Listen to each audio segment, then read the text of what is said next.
Yun guys, welcome dito sa vlog natin ngayon. At tayo dito tayo ngayon sa Balaring ba to? Balaring Buwak Marinduque, kung saan nasa likod natin ang 10 years old coffee shop.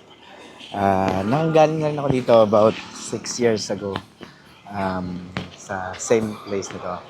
And naka-check-in kami dito sa Balar Hotel for 2 nights. Ayun. At samahan nyo kami guys.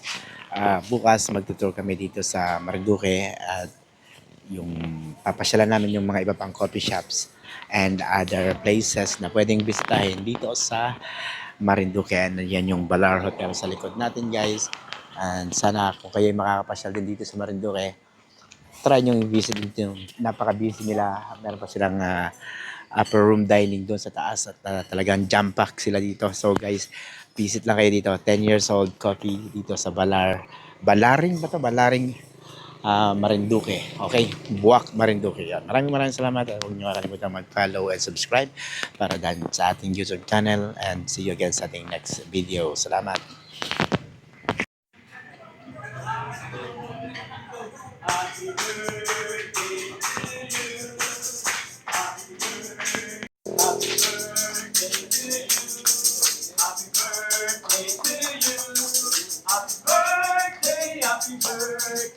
Happy birthday to you.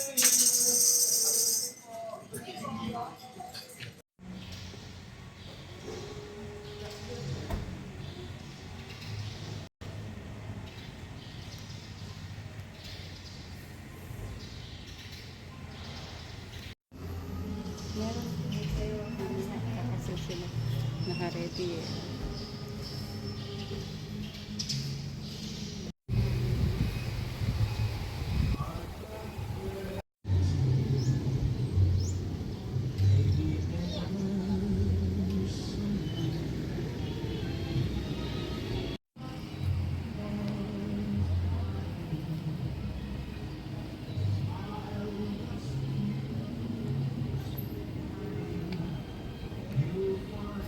huli ako nakapunta dito, ang naalala ko pa is nag-aaral pa ako sa Midwest nung ako pumunta dito last. So guys, i-tour ko lang kayo dito sa simbahan. Napakaganda ng simbahan na to dito.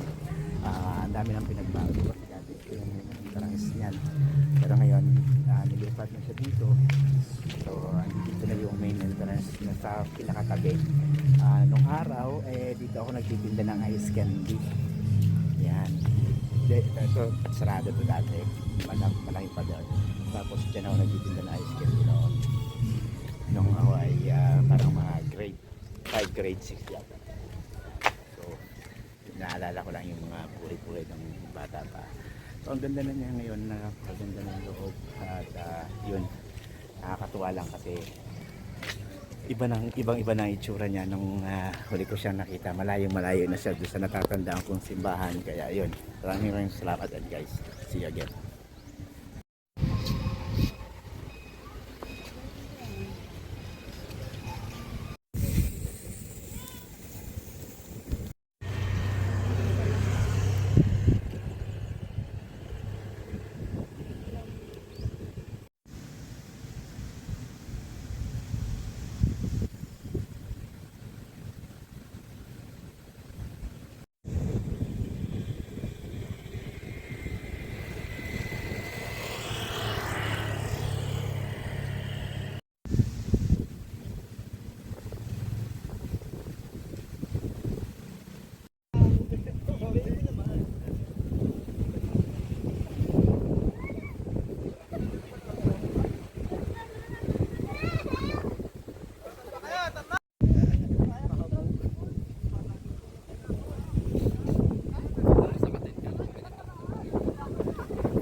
Mamaya tayo pumunta ng baby, ha?